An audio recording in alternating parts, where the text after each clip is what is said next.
Hello friends. In our previous topic, we have studied about meaning and importance of staffing. I hope you understood it well and attempted given all the questions independently and confidently. Now I am here to discuss about the next topic, that is process of staffing. And our learning objective is you all will understand about all the steps involved in the process of staffing thoroughly. According to Stoner and Wankel, the most important resources of an organization are its human resources. Thus, among the most critical tasks of a manager are the selection, training, and development of people who will best help the organization meet its goals. Staffing is the process to identify the manpower requirements within the organization and fulfill it timely. Manpower requirement may arise due to an employee who quit, retire, or are transferred or promoted or fired from the job. Staffing process helps to find a capable, competent person for vacant post either from within the organization or from outside. A situation where a single job vacancy might attract a few hundreds of the applicants. There is a challenge of selecting the best one among all. Now we will start the discussion regarding process of staffing. Here many steps are there which we will discuss one by one in detail.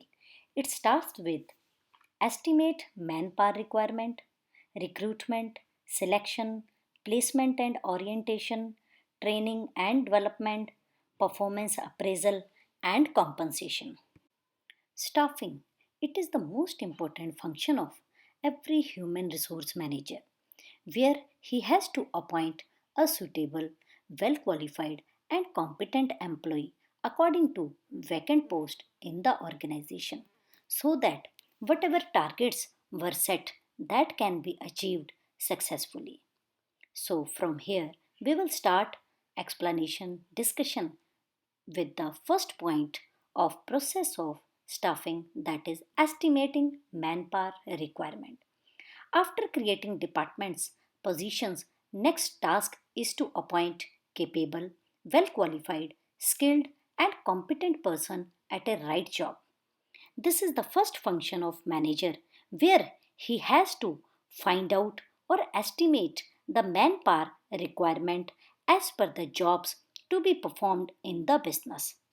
Identification of required workforce helps to avoid any kind of overmanning or we can say shortage. Overmanning and shortage of employees I have discussed earlier, but for your better understanding of this concept, then I will share here again. Now, overmanning and shortage of an employee both are not good for any organization as it increases the cost of production. If surplus employees will be there, unnecessary wages need to pay by an organization. And if shortage of employee will be there, then business firm won't be able to fulfill its commitments on time. Therefore, manager has to estimate manpower requirement timely. He has to estimate type of employees and number of employees to be required. Type. Here I can take example of our school, Cambridge International School, Dasuya. If there is any vacancy regarding any subject, we are talking about type of employees, then we can say there is a vacant post available for accounts teacher, for business studies teacher, economics teacher, maths teacher, science teacher. These are the types of employees. Next one, that is number of employees. How many teachers are required for completing the jobs on time, completing the task successfully? So here human resource manager has to identify the type of employees required for the organization and number of employees required for the organization.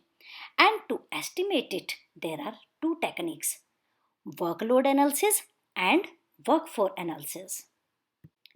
Now, first, I will discuss the technique workload analysis, an assessment of the number and types of human resources required for the performance of various jobs and accomplishment of organizational goals.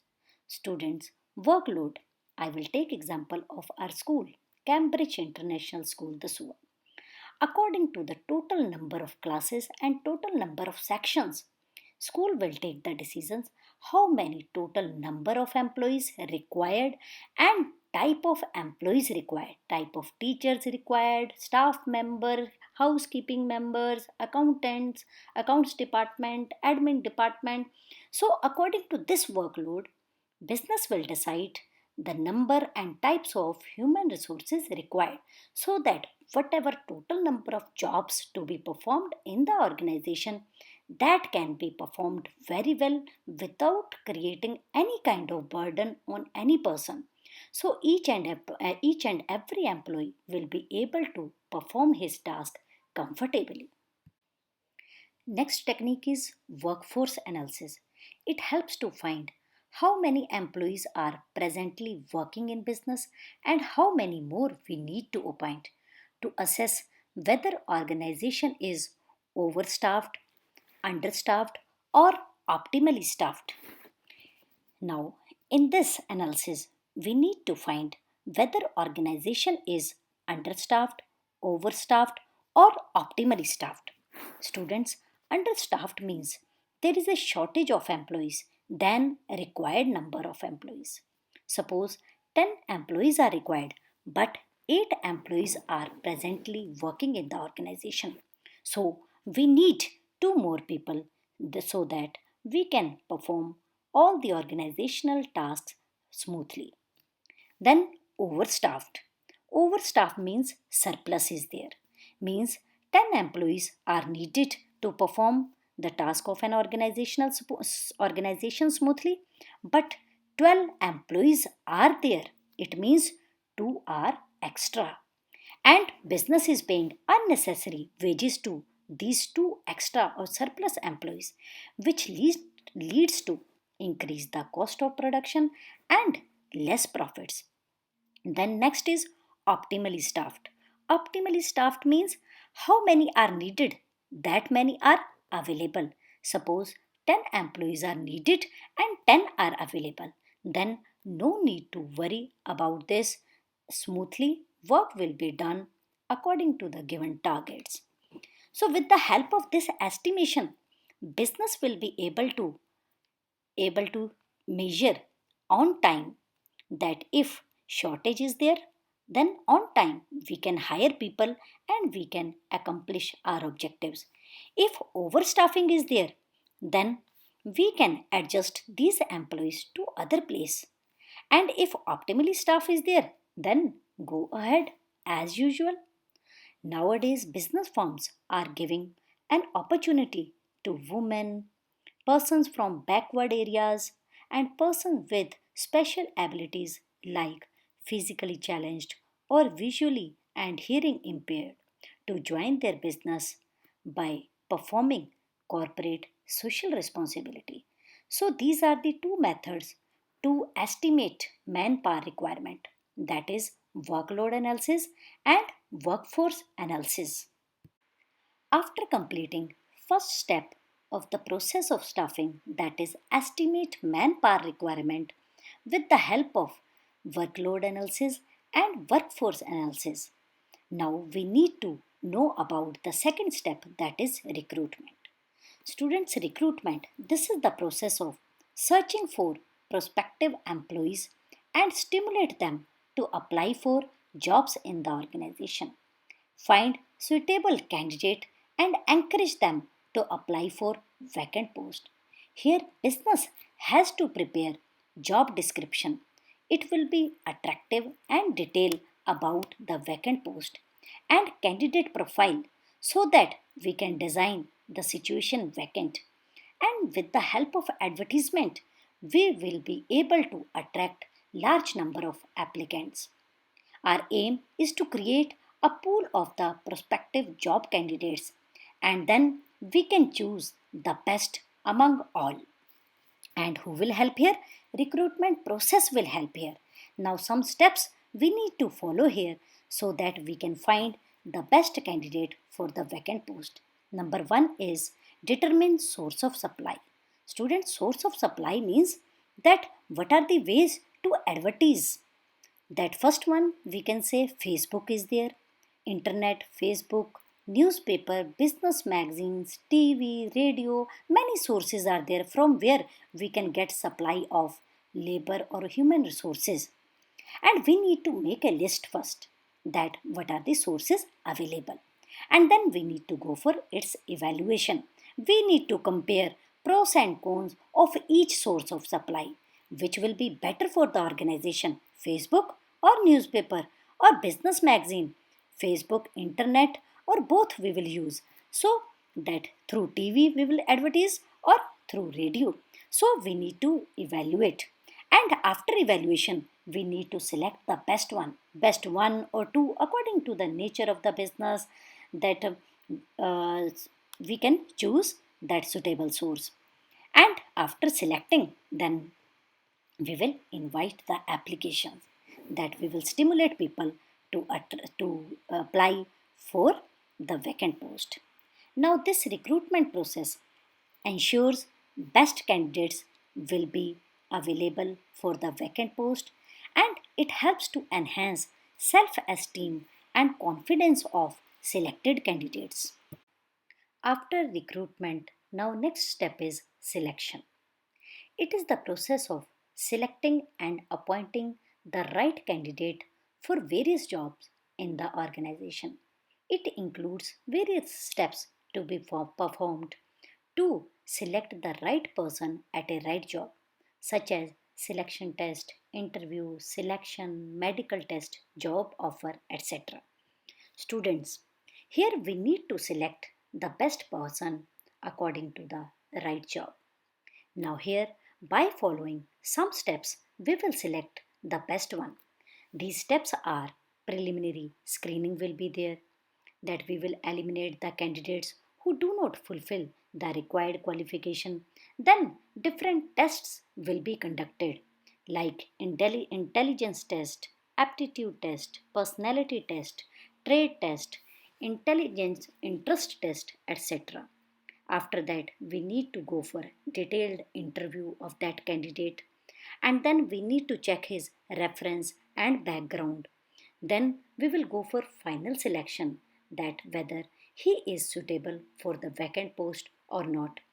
After selection, we will go for his medical test that he is physically fit for the organization to perform all the given task or not. If he is medically fit, that means that it leads to no absenteeism, no unnecessary medical bills, or no that halt in work, etc. And then job offer will be there, that we will offer the job, appointment letter will be given, that employment contract will be signed. So this is the selection process where we need to choose, we will be able to select the right person at a right job. And this selection process helps to ensure the organization is able to get the best candidate out of available or among the available. And it helps to enhance self-esteem and prestige of the selected candidates. That means they feel good, they feel proud that they have selected among large number of people. Now after selection, placement and orientation comes. Placement. When a new employee reports for duty, he is to be placed on the job for which he is best suited. Placement means give the charge of job to employee for which he has selected. It means put an employee to the position for which he has appointed or selected. Placement, it is a very important process as it can ensure right person for the right job.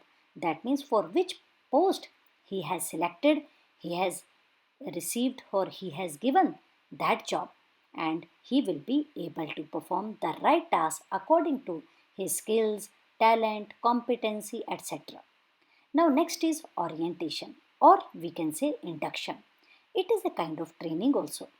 It is concerned with the process of introducing a new employee to the organization and make them familiar with their units, supervisors, and fellow employees where they need to work together. They are also to be informed about working hours, procedure for availing leave, medical facilities, history of organization, rules regulations related to their wages, rules regulations in of the organization, policy of the organization, etc. So placement put an employee to the position for which he has selected, and orientation to make him familiar with the working environment of the organization, to make him comfortable to perform his task comfortably. After placement and orientation, training and development steps comes. Due to change in technology rapidly and changes in the business environment, it became necessary for an organization to provide training to his employees to update their knowledge and skills so that they can work efficiently and organizational goals can be achieved. It is not only beneficial for the organization as well as for employees also. It is the process to increase attitudes, skill, knowledge, ability of an employee related to the jobs. Now, how training is helpful or beneficial? Now, from employee point of view, employees will be able to perform better by learning new skills. More career opportunities will be there for them. More recognition, promotion chances, more earning will be there, and they will be able to give their best, and which results in self development of an employee. Now, from organization point of view, employees, if they will be able to perform better by learning new skills, employees will be able to work as per the expectations of an organization. More productivity will be there, more efficiency will be there, specialization will be there. They will be able to adopt changes willingly. That organization doesn't have to force them, they will accept the changes willingly because it helps in increasing their skill, knowledge. It will increase the scope of career advancement opportunities, etc. So ultimately, it leads to growth and development of an organization where systematic training helps in increasing the skills and knowledge of employees in doing their jobs through various methods, and development involves growth of an employee as well as business. It is the process by which the employees acquire new skills, knowledge, attitude, competency to do their present jobs and increase their capability for higher jobs in future, as well as they will get more opportunities to grow. After training and development, next step is performance appraisal. At this step, performance, that means it is a current or past performance of an employee, will be judged as per predetermined standards, or we can say as per the expectations of an organization, that his current or past performance will be judged whether he is working as per the given standards or not. If he is working as per the expectations, as per the given standards of the organization, then he deserves rewards or promotion, etc. If there is an unfavorable results, then again training will be provided so that he can improve his performance. But after providing training, if again results are unfavorable, then business firm has to think that to put him on the another job according to his skills, talent, or capability. So, performance appraisal, it is concerned with evaluating the current or past performance of an employee Employee should know how his performance will be assessed so that he can work according to the given standards, and manager should provide feedback on his performance, whether his performance is satisfactory or not satisfactory. If not satisfactory, then training can be provided, and if he is giving best, then promotion will be the reward. And if that his performance is that we can say that not favorable, unfavorable, then the transfer can be there, that he has to put on another job according to his skills. After performance appraisal, next step is promotion and career planning. Business must encourage employees to grow and realize their full potential. And if any employee gives his best or 100% towards the organizational goal, then business also should give him maximum reward, that is promotion chances. Promotion means higher position with more responsibilities, more way. Promotion is the way to upgrade any employee from lower position to higher position. It is a great motivational tool for the best performance of an employee. Promotion helps to motivate an employee to contribute willingly towards the growth of an organization. And if an employee performs above the predetermined standards, he gets better salary, better status, better position, and more responsibilities too, and earn more. On the other hand, if results are unfavorable, then transfer is suitable. After promotion and career planning, last step of process of staffing is compensation. Here, business need to design wage plan for all the employees according to the nature of job, their qualification, experience, skills, etc., so that they can provide fair wages for a fair work.